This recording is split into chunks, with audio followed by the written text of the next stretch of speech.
Ibrahim Sillah still with us here on Coffee Time with Peter Gomez, Thursday, the 7th of August, 2025. And we're looking at the Banjul Port, the promised Sanyang Deep Sea Port, and Al Bayrak, the concessionaire. All right, I'd like to talk about Sanyang Deep Sea Port, but just to finish off on Banjul, we hear a whopping amount of 600 million euros exchanging hands rather clandestinely, because I mean we don't I mean it's not a laughing matter. I mean it's not once or twice, it's been raised on several occasions by listeners as well as people who've sat where you sat now. I'm laughing because I remember my big brother Sankare. So I have to laugh, you know. Peter, the entire investment, you know, of these initial stages of this port is less than 600 million euro. No investor will be crazy enough to hand an amount of money to the state that is more than the worth of your initial investment. The initial investment, as we said, is 400 million. Now, Al Barak would not be crazy enough to give the Gambia government 600 million. I mean, probably the texter that texted your program probably might have heard about the cost of the equipment and also the movables that was paid to the Gambia government. Yes, I mean, the 5.2 million. Oh, 5.2 million is what they are likely mistaking for 600 million? 600 million, most likely. You know, because there is no way that Al Barak will pay Gambia government within 3 months of operations 600 million. And I saw that Mr. Larry Sise even posted this on his Facebook page. I don't know how he could have missed that, you know, simple, you know, logic. Yeah, probably because, Sillah, I mean, they keep saying, you know, publish the contract with Al Barak. No, but, you know, that is where I'm coming to. What's preventing you from publishing? Well, actually, for us, as I said, we have nothing to hide in this contract. But Madi Jobache thinks you do. Yeah, no, there are industry standards in contract relationships. And I guess the lawyers that are listening out there will know this. I mean, with industry standard, and I can But is the contract with what's the bridge called? Trans-Gambia Bridge not out there on the... No, but that Trans-Gambia Bridge is part of the African Development Bank. Sorry, the concessionaire is part of the African Development Bank program. I mean, this is their model of doing business. So, right? Because the African Development Bank... But even there, you remember Mr. Sise and I think Lamin Mane have been saying that not the entire contract has been posted, you know, has been uploaded on the website. So there are sections of the contract that have not been published. I don't know, because for me, I know that there are industry standards when it comes to port concessions. You can Google anywhere and see whether you will find out anywhere in the world where a port, the entire contract has been posted on the website. If that is the case, we have nothing to hide. We will comply. But what I do know is that sections of the contract are put out there as part of the transparency and accountability mechanisms to ensure that, for example, the duration of the contract, the amount, the type of equipment that are being bought, and also the type of taxes that are being paid, all those things, because those are national issues.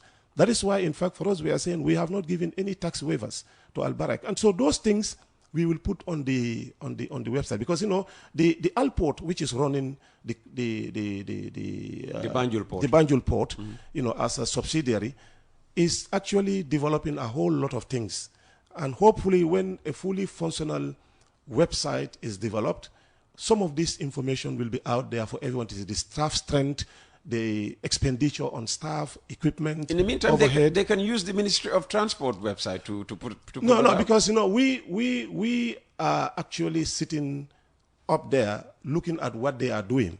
So it is important that any information coming out comes from them, so that if we think that it is not the actual genuine information, we can come in and insist that the right information is published. Information can come from them and be carried. Yes. When they do, we are always doing it. Our Facebook page is very active.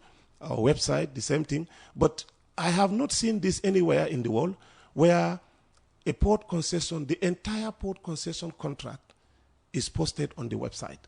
If we have seen it anywhere, definitely we will comply. Because we also have to, respect, the standards of the industry. And then ensure that, anything that we do, we are not seen to be the force of the bad. Okay. Yeah. All right. So 600 million. That is not true. Okay. Yeah. The plight of the dock workers. Yes. I'm sure, you've heard complaints through text Yes, messages and all of that. And I do. You hear audios going around, Yes, videos I do. being circulated. Yes. What's happening with? Well, actually, my first encounter with the dock workers was about 3.5 months ago, before I think before the Eid in the Ramadan, that they were owed some payments because when Al Barak took over in February, Yes. they were doing a whole lot of logistics, but also reconciliation in terms of what should be paid, what is due, and of course they made some claims that they need more answers on some of the pending payment claims from the dock workers and other service providers. And when this was brought to my attention, I invited the MD of ports, the Al Barak, and the management of the dock workers and labor union, because this is an independent labor union that is registered and is not actually a government entity, right? But they are engaged by the government of the Gambia, and the Gambia Ports Authority also bought some shares in it to help them have a functional, organized, union. Now, when this was brought to my attention, I think it was $17 million is that they said was owed to them. I told them to bring the facts. We had a meeting with Al Barak, and on that day, I gave instruction that that money should be paid because it is a legitimate existing money owed to the dock workers before they took over. And in the contract, all existing liabilities and also agreements should be honored. So they proceeded and then paid that. Now, the other issue is about arrangements at the bulk cargo vessels, especially jar oil vessels that come. And Al Barak's calculations was that what they are charging the importers or the vessel owners is less than what the dock labor workers are charging them. And this reconciliation was done in the office. It was accepted by the management of the dock workers. They went and reconciled.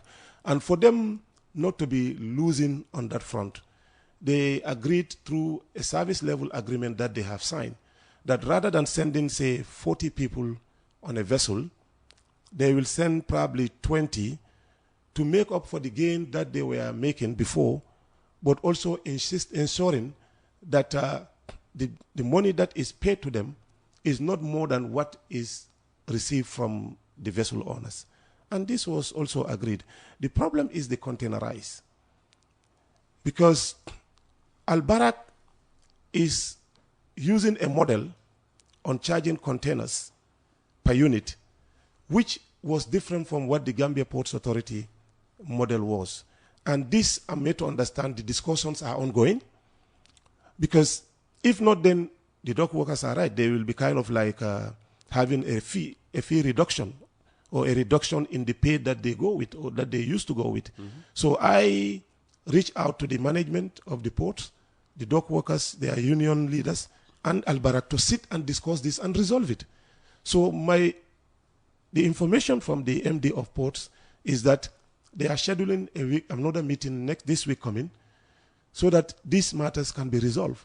And I think they can be easily resolved if they sit. Because if Al Barak is writing there, the dock workers are writing there, the GPA is sitting there, so it doesn't make sense. And some of the audios that go out. Yes, I have been. In fact, one of them even accused me of being the one who told Al Barak to reduce their wages. That is correct. Which is actually false. I mean, the minister does not actually have that power to dictate to Al Barak to reduce or increase people's payment. This has to go through a regulatory mechanism which the Gambia Ports Authority have to do, and then when they do that, they come to us. We look at it, and I can assure you that, Peter, we will not allow our Gambian workers to be disadvantaged in this concession. So, if anything or concern that the dock workers have, if it is genuine, as a government, I can tell you that we will come to their aid, and we will see that they are not disadvantaged. The whole purpose of this concession is not only to bring about efficiency and gains for the government, but also those within the ecosystem can also gain and then benefit without having to be disadvantaged. So I can assure them that we will insist that the right thing is done. I mean, it's just that as a minister, you cannot go there and put your opinion without having to get the facts and the processes. But when those facts are given to me and we do all the necessary calculations, I can assure you that we will take the needful decision. You're due to leave here in the next 20-25 minutes. So let's move quickly on to Sanyang. We will come back to Banjul because the issue of the ferries also needs to be talked about. People are still complaining about the ferries. Yes. But Sanyang was an issue here on the program a couple of days ago. Yes. All right.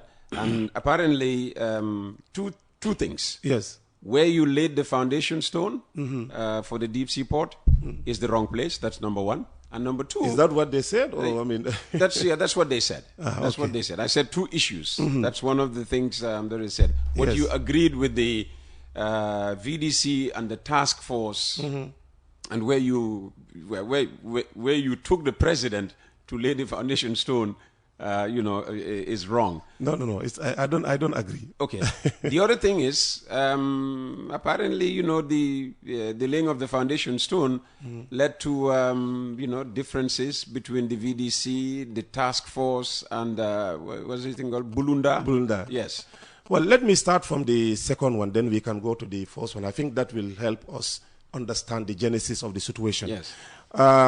In the first place, because I had Dr. Sanyang, who is a cousin on this program. Because just to tell you, on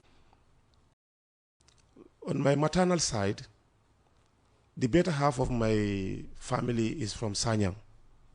Right? My granddad's mom,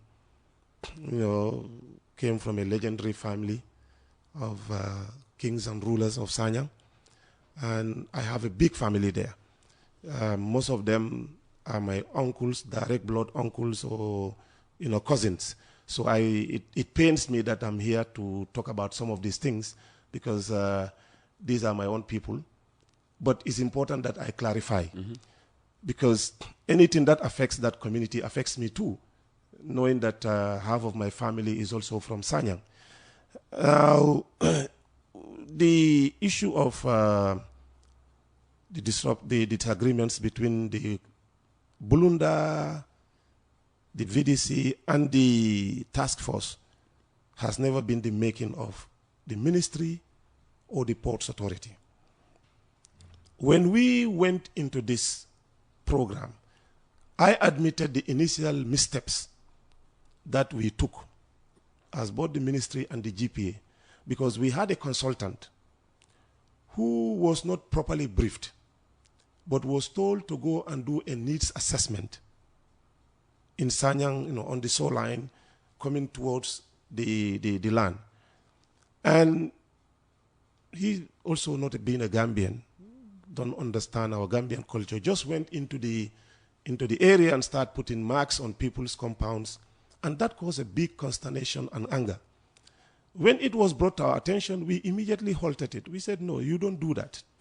We have to have an entry meeting. Then we can, go to the village and then use the customary acceptable traditional norms to inform them about our intentions. Then from there, we can have a proper discussion on how we can go about this. We did all that. We used the Council of Elders of Kombo, Sanyang being a prominent place of Kombo. The elders, the chiefs, and also the opinion leaders and religious leaders on both divides actually went with us to Sanyang, led by the governor. And then we bought kola nut as customary, and these elders spoke on our behalf about what we wanted to do. And to get the blessings of the elders of Sanyang, the community, the VDC, and the rest. It was a very cordial meeting. We had that very good meeting about 5 hours up to 7 o'clock. Then we got their blessings. And then they said they would reach out to us, because the elders said they supported this, but they want their highly educated, experienced sons and daughters to work with us in this project. So the VDC was used as a front to serve as an interface, but within the VDC also a task force was selected. Then we set up an implementation committee. And the role of this committee is to work with the concessionaire and advise the technical committee at the level of the government, because that includes several government agencies. And then any advice coming from them will be escalated to the cabinet subcommittee on this, and then cabinet will be duly informed. We have been doing very well. Even the identification of the land was done by the committee. I was there on that day. I was so happy that we've been able to accomplish a major activity that was a big headache for us as a government, but also for the project. We went with them. They identified a land for us, an area that they said we should build the deep sea port. And what they gave us, credit to the community of Sanyang, in fact, is way bigger than what we were even expecting. We thanked them, and we also bought kola nut. We came back to the community to thank them. Now, when the implementation activity started, leading to the laying of the foundation, they selected their own members. I mean, the Sanyang community selected their own members to be on the implementation committee. They did all the studies and findings, and the cartographic maps and everything were prepared. Now, during the studies, I think this came as a natural blessing for us. It was discovered that there is a natural, channel that can guide the vessels calling on the port of Banjul so deep to, use the harbor. And then this was captured as part of an important gain for the concession project. And that is where, very close to where the foundation stone was laid. So I was really surprised to hear from Dr. Sanyang first that where we took the president was not the place identified. It may not be the place identified by the community, but the studies have identified that one. And this project, for it to be bankable, for you to, no, hold on, let me just come. For you to be able to implement it, you have to have the right place to do the project without having to interfere with their traditional, places that they said were no-go areas. And happily, I want to announce that the place where, the president led the foundation has nothing to do with the traditional places. No, it's not very far from it, and that's one of the... It's not very far from it, but it's not... That's one of the things that Dr. Sanyang... No, it's not very far, but it's not in it. And he understands, there's going to be, a hotel is going to be put up there, and which hotel? And there is no hotel.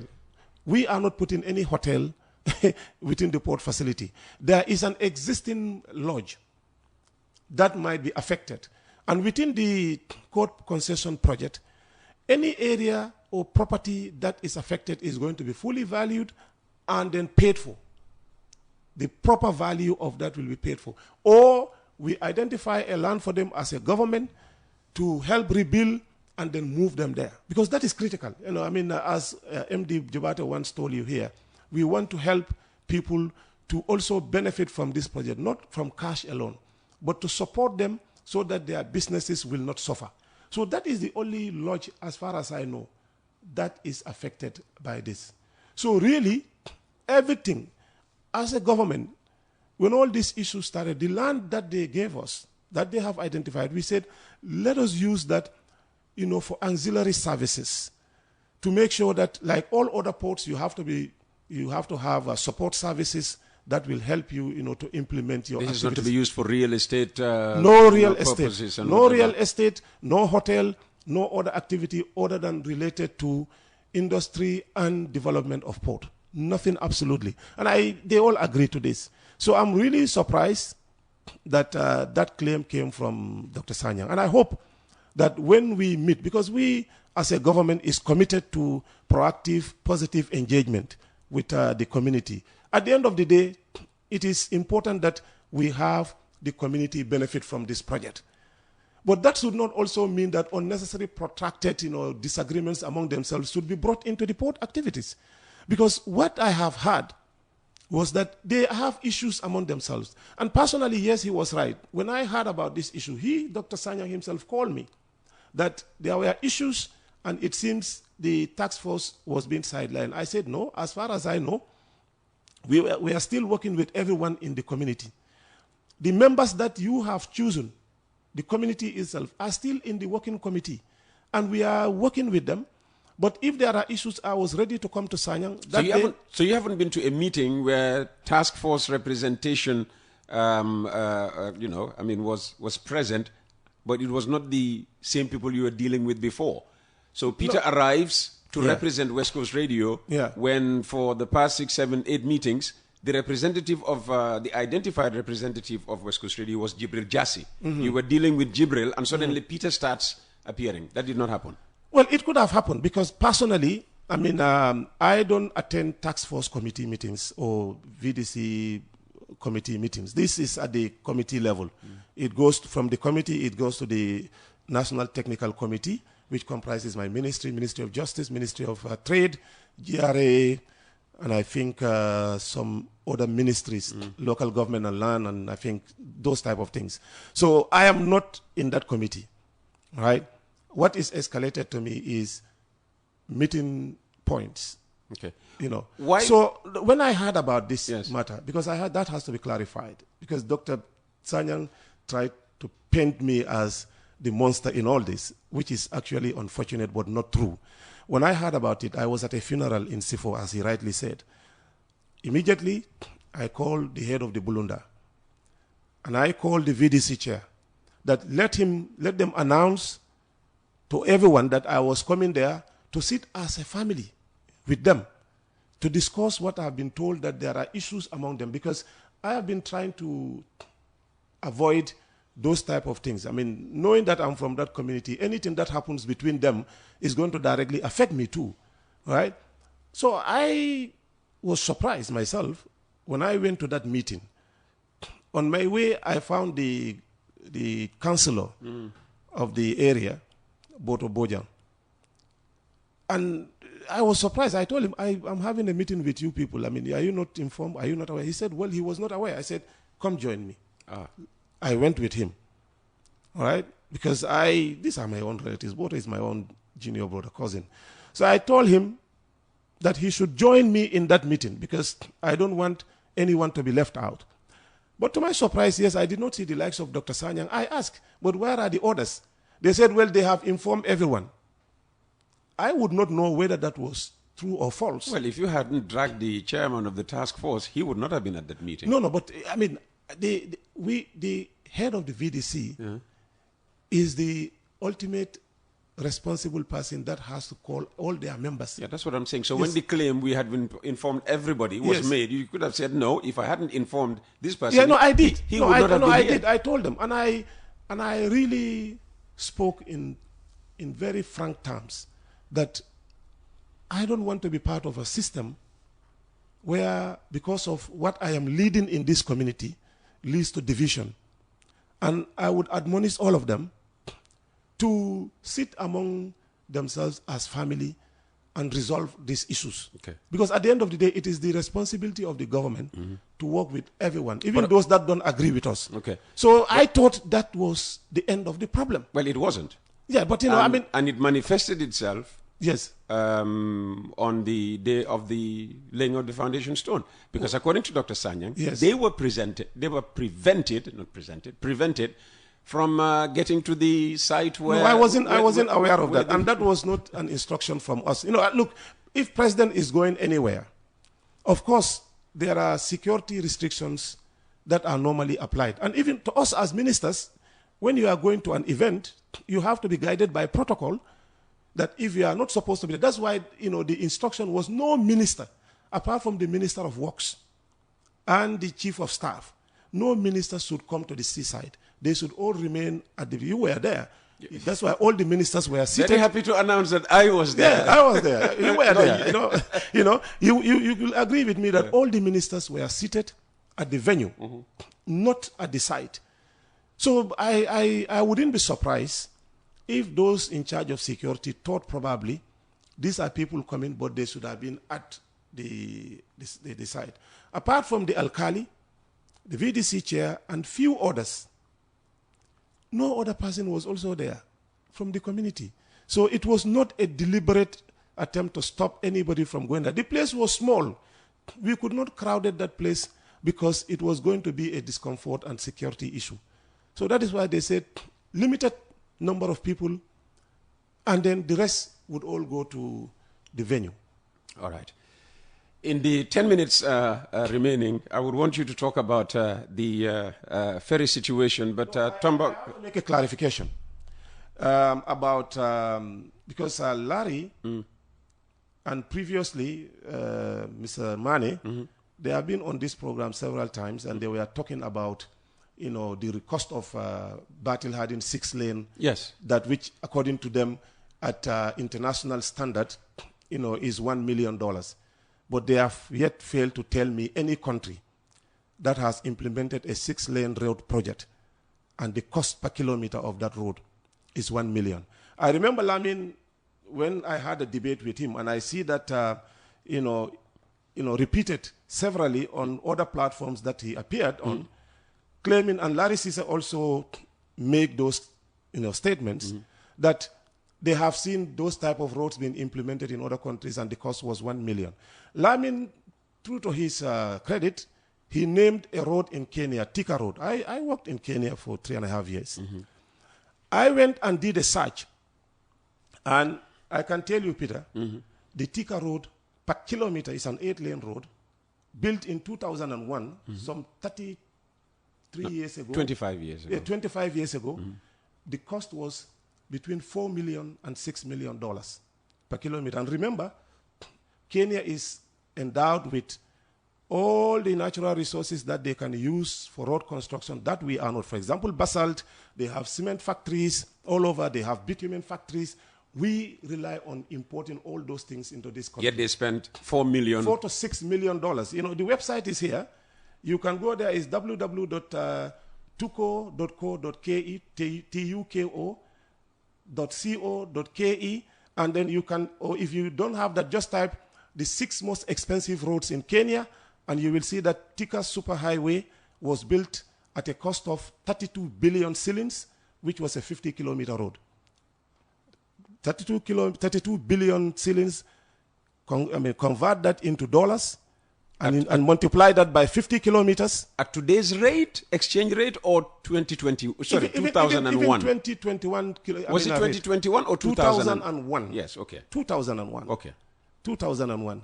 And then you will see the difference. So in 2001, it already cost $4 million per kilometer. Or more. Okay. Yes, You 32 said billion 4 to shillings. 6 million. Okay. Yeah, 32 billion shillings. Okay. And here, our road is costing how much per kilometer? Per kilometer is the same 1 million, and then, it's between 5 and 6 million for the 6 lanes. Okay. So, and what they are also failing to, tell the people, which is really disingenuous on their part, is that we have overpasses on these roads, bridges. We have... Tuco does not have that. No, it does. Okay. It does, because, Peter, building roads is not cheap. That has to be understood. That is why, doctors, the former MD of NRA came on this program and told you that, in fact, the roads that KMC want to build, if they are to follow all standards, is the same, 1 million in the urban area. Because you'll have the relocation of per kilometer for water services alone, you spend about $8 million. Okay. So I think, people have to be honest to themselves. Look, we are Gambians. And the responsibility that we have, we take it very, very seriously, Peter. We take it very seriously, and we are very serious about the work that we are doing. And to sit there all the time trying to, paint people in a manner that is not true, I think this is disingenuous. And I really want Gambians to know about this. They can go and check on Google. It is there. Expensive roads in Kenya. Tika is one of them. And they will see whether it is $1 million that these people are claiming on these programs. So now the ferries. Sorry?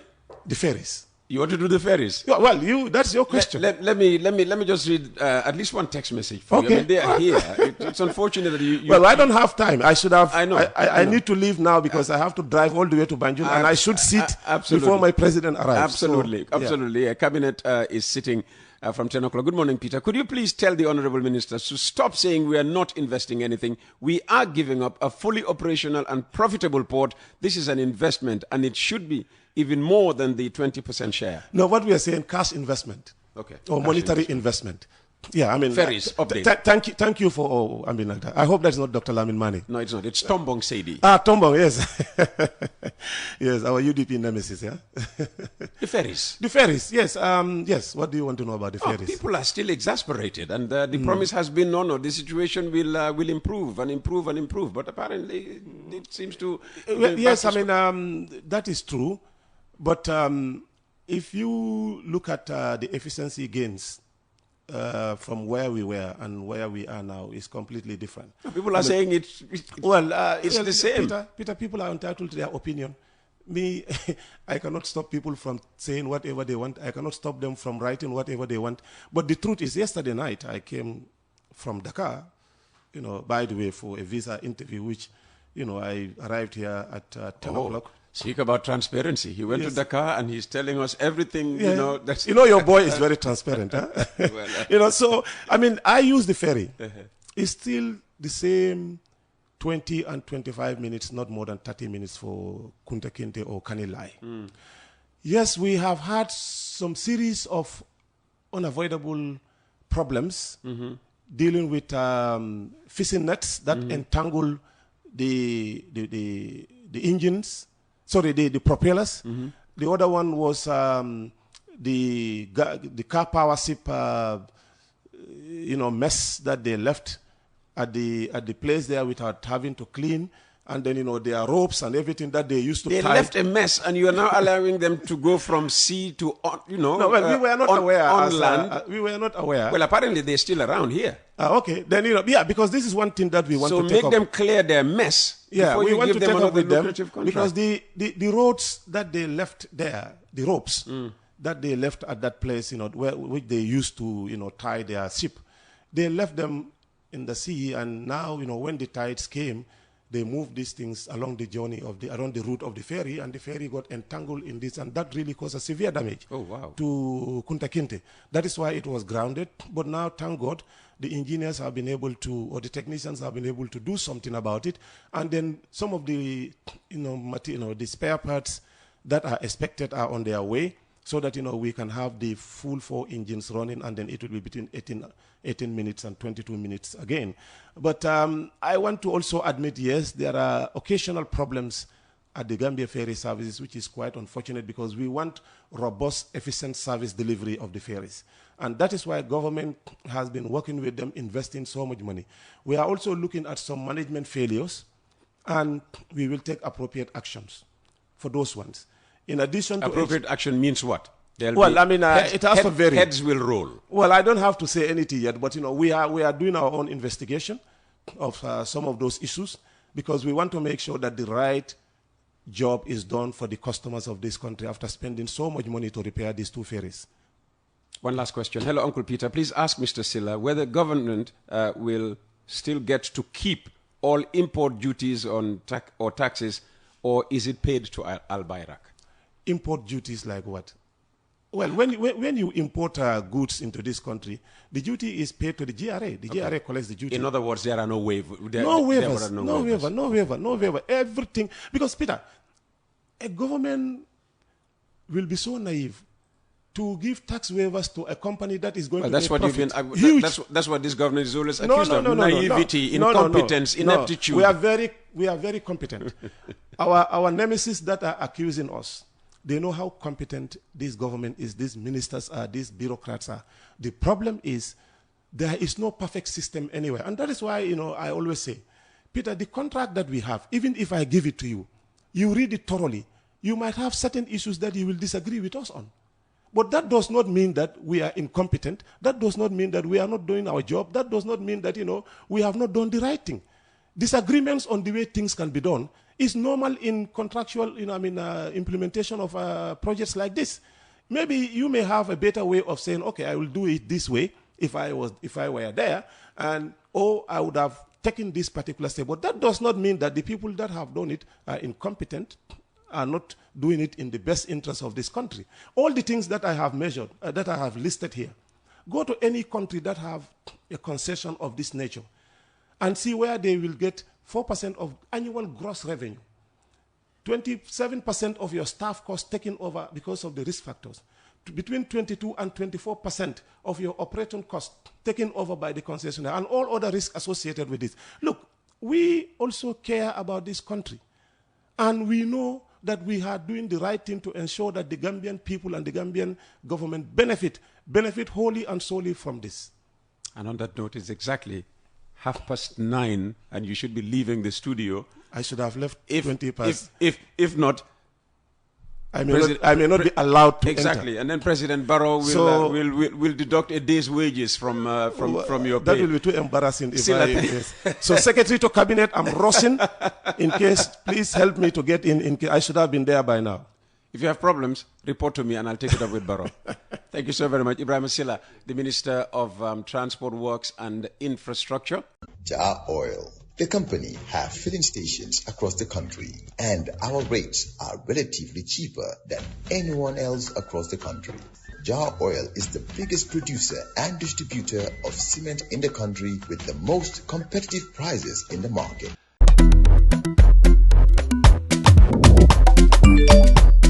Excellent jam, Suway. Yo, apply. Yo, luta do dede. Luta mo nulo jel mo to nga andil mahalis. Hello? Busel mo fine. What? Busel mo fine. Oh, yes!